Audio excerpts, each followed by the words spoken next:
नीटचा paper फुटल्यानंतर देशभरामध्ये याचे पडसाद उमटलेले होते. आपण बघतो की तरुणाई रस्त्यावर सुद्धा उतरलेली आहे. कॉक्रोच जनता पार्टी अशा तरुणांनी उभ्या केलेल्या संघटनेकडनं देशभरामध्ये आंदोलनं केली जात आहेत. यामध्ये खरं तर केंद्रीय शिक्षण मंत्र्यांचा राजीनामा सुद्धा मागितला जातो आहे. नीट असेल, इतर पेपर असतील, या पेपर फुटीमुळे विद्यार्थी त्रस्त झाले होते. पण आता शिक्षक सुद्धा त्रस्त झालेले आहेत आणि शिक्षक त्रस्त होण्यामागचं कारण म्हणजे शिक्षकांसाठी असलेली टी परीक्षा आता रद्द करण्यात आलेली आहे.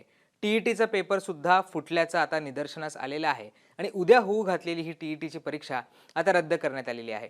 पुढची तारीख लवकरच जाहीर केली जाईल असं परीक्षा परिषदेकडनं सांगण्यात येत आहे. परंतु हा पेपर नेमका कसा फुटला? ही टी-ई-टी नेमकी काय असते? आणि परीक्षा परिषदेने या सगळ्यावर काय उत्तर दिलेलं आहे? हे सगळं आपल्याला समजावून घ्यायचं आहे. आज सकाळी खरं तर भिवंडीमधनं हा पेपर फुटल्याचं समोर आलेलं आहे. उद्या 28 तारखेला ही परीक्षा पार पडणार होती. जवळ-जवळ 2,48,000हून अधिक शिक्षकांनी या परीक्षेसाठी जी नोंदणी आहे ती केली होती. यामध्ये आज सकाळी कोनगाव इथल्या डायमंड हॉटेल जवळ पेपर फुटी प्रकरणातले जे संशयित आरोपी आहेत, हे थांबले असल्याची टीप ही पोलिसांना मिळाली होती. काही लोकांनी हा पेपर फोडल्याचं समोर आलं होतं आणि अशी जी लोकं आहेत हा पेपर सर्क्युलेट करत होती आणि ते भिवंडीतल्या एक जे हॉटेल आहे डायमंड नावाचं, त्याच्या इथे थांबल्याचं पोलिसांना टीप मिळाली होती आणि पोलिसांनी त्या अर्थाने सापळा रचला होता. त्यानुसार कोनेगाव पोलिसांचं एक पथक हॉटेलबाहेर दाखल झालं होतं. मात्र पोलीस तिथे पोहोचण्यापूर्वीच हे जे जे आरोपी होते, जे पेपर फोडणारी लोकं होती, ते तिथनं पसार झाले होते. पण पोलिसांनी त्यांचं जे इंटेलिजन्स आहे ते वापरलं. त्यांची जी इतर माहिती सोर्सेस आहेत त्यांच्याकडनं माहिती घेतली आणि त्यांना कळलं, की हे जे सगळे जे आरोपी आहेत ते सहारा विमानतळाच्या दिशेने गेलेले आहेत आणि त्या ठिकाणी त्यांनी सापळा लावला. त्यानंतर सहारा विमानतळाच्या जवळनं त्यांना ताब्यात सुद्धा घेतलं आणि त्यानंतर त्यांच्याकडनं अटक करण्यात आली. जेव्हा त्यांच्याकडे चौकशी केली, तपासणी केली, त्यावेळेस लक्षात आलं, की टी-ई-टी परीक्षेच्या प्रश्नपत्रिकेतले काही प्रश्न त्यांच्याकडे होते आणि हे ते कोणाला सर्क्युलेट करणार होते, त्यांनी पेपर कसा फोडला, या सगळ्या संदर्भातली जी चौकशी आहे ती पोलिसांना करायची होती. पोलिसांनी तात्काळ गुन्हा दाखल केला आणि जे आरोपी आहेत त्यांना अरेस्ट केलेली आहे. आता पुढे परीक्षा परिषदेने काय म्हटलेलं आहे, तर पुढच्या 2-3 दिवसामध्ये जी परीक्षेची नवीन तारीख असेल ती जाहीर केलेली जाणार आहे. त्याचबरोबर 37 शहरातील 1028 परीक्षा केंद्रांवर पुन्हा नव्याने ही परीक्षा घेतली जाणार आहे, असं प्रिया शिंदे ज्या महाराष्ट्र राज्य परीक्षा परिषदेच्या प्रमुख आहेत, त्यांनी ही जी माहिती आहे ती दिलेली आहे. आता ही टी-ई-टी परीक्षा काय आहे आपल्याला समजावून घ्यायचं आहे. टी-ई-टी म्हणजे टीचर एलिजिबिलिटी टेस्ट, म्हणजे शिक्षकांची पात्रता तपासणारी ही परीक्षा आहे. या खरं तर परीक्षेच्या विरोधात अनेक आंदोलनं झाली होती. सर्वोच्च न्यायालयामध्ये सुद्धा याचिका दाखल करण्यात आल्या होत्या.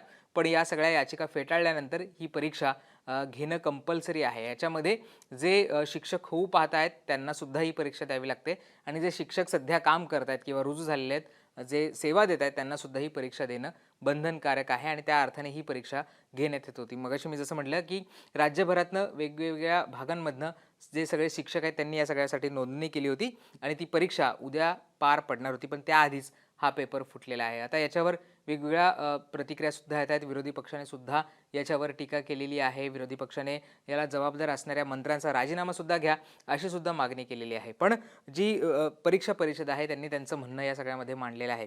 त्यांनी एक लेटर रिलीज केलेलं आहे आणि त्याच्यामध्ये त्यांचं म्हणणं आहे, की महाराष्ट्र राज्य परीक्षा परिषदेमार्फत 28 जून 2026 रोजी संपूर्ण महाराष्ट्र राज्यात एकूण 1028 केंद्रांवर शिक्षक पात्रता परीक्षा अर्थात टी-ई-टी 2026 घेण्याचे प्रस्तावित होते. नीट 2026च्या परीक्षेमधील गैरप्रकार लक्षात घेऊन महाराष्ट्र राज्य परीक्षा परिषदेच्या वतीने सुरक्षिततेच्या सर्व उपाययोजना केल्या होत्या.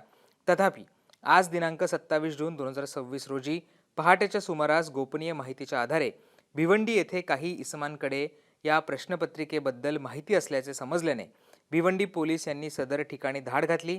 यानंतर तपासणीसाठी महाराष्ट्र राज्य परीक्षा परिषदेच्या अधिकाऱ्यांना बोलवून तातडीने पडताळणी केली. सदर इस्मांकडे शिक्षक पात्रता परीक्षा जून 2026 परीक्षेच्या प्रश्नपत्रिकेतील काही प्रश्न समान असल्याचे आढळून आल्याने भिवंडी पोलीस ठाण्यात गुन्हा नोंदवण्यात आलेला आहे. सदर परिस्थिती लक्षात घेता दिनांक 28 जून 2026 रोजी आयोजित करण्यात आलेली शिक्षक पात्रता परीक्षा पुढे ढकलण्यात येत आहे. कोणत्याही परिस्थितीत परीक्षा पूर्ण पारदर्शकपणेच व्हावी हा परीक्षा परिषदेचा आग्रह असल्याने व याबाबत सखोल चौकशी होणे गरजेचे वाटत असल्याने ही परीक्षा पुढे ढकलण्यात येत आहे, असं आता या राज्य परीक्षा परिषदेचे म्हणलेलं आहे. पुढे त्यांचं म्हणणं आहे की शिक्षक पात्रता परीक्षेबाबत अद्ययावत माहिती महाराष्ट्र राज्य परीक्षा परिषदेच्या वेबसाईटवर प्रसिद्ध करण्यात येईल, असं सुद्धा त्यांनी यांच्या जे जाहीर प्रकटन आहे किंवा प्रेस रिलीज आहे त्याच्यामध्ये म्हणलेलं आहे. त्यामुळे आपण बघतोय की नीटचा पेपर फुटला, इतर पेपर फुटले, हे सगळं सुरू असताना तिकडे CBSEच्या जे रिचेकिंगचे पेपर आहे त्याच्यामध्ये घोळ असताना आता महाराष्ट्रामधला जो TETचा पेपर आहे, शिक्षक पात्रता परीक्षेचा जो पेपर आहे तो सुद्धा फुटल्याचं समोर आलेलं आहे. त्यामुळे कशा पद्धतीने पेपर फुटत आहेत, नेक्सस कसं पसरलेलं आहे, हे या सगळ्यामधनं समोर आलेलं आहे. उद्या होऊ घातलेली ही जी परीक्षा आहे आता ती पुढे ढकललेली आहे. त्याच्याबद्दल ती कधी होईल, तिची तारीख काय असेल, हे 2 ते 3 दिवसात जाहीर केलं जाणार असल्याचं सुद्धा आता या परिषदेच्या माध्यमातून सांगण्यात आलेलं आहे. पण पेपर फुटल्यामुळे आता पुन्हा एकदा चिंता व्यक्त केली जाते आहे. आता या आरोपींनी हा पेपर नेमका कोणापर्यंत पोहोचवला होता? जसं नीटमध्ये जे शिक्षकच होते किंवा ज्यांनी पेपर सेट केला होता, जे पेपर सेटर होते, त्यांच्यामार्फतच हा पेपर फोडण्यात आला होता. त्यामुळे याच्यामध्ये नेमके कोण आरोपी आहेत आणि ही पाळंमुळे कुठपर्यंत जात आहेत, हे सगळं पाहणं महत्त्वाचं असणार आहे आणि पोलीस तपासामधनं हे सगळं समोर सुद्धा येईल. पण तुम्हाला या सगळ्या संदर्भात काय वाटतं? तुमच्या काय प्रतिक्रिया आहेत? हे आम्हाला कमेंट करून सांगायला विसरू नका आणि मुंबई तकला सबस्क्राईब केलं नसेल ते सुद्धा करा. धन्यवाद.